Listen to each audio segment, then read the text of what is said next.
চিন্তার কিছু কিছু জায়গা এখনো আছে, যেমন শত্রু। মিনের শত্রু প্রচুর।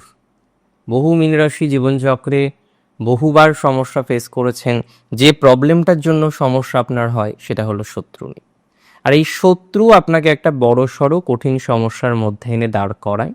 আমি কার্যত মনে করি যাদের শত্রু সমস্যাটা বেশি, আমি কার্যত মনে করি যারা শত্রু নিয়ে বেশি চিন্তার মধ্যে থাকেন, শত্রু আপনার মূলত স্ট্রেসের অন্যতম কারণ, তাদের সেই শত্রু সমস্যা থেকে কিছুটা পজিটিভ ভাইবস কিন্তু আসবে।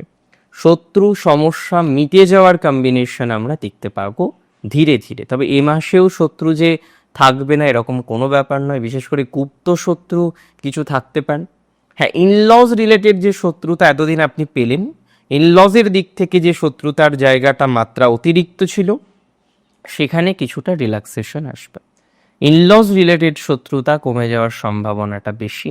ইনলজ রিলেটেড শত্রু থেকে কিছুটা বেটার ফলাফল, ভালো রেজাল্ট আপনাদের জীবনচক্রে আসতে পারে, এতটুকু নিশ্চয়তা আমি আপনাকে প্রোভাইড করছি।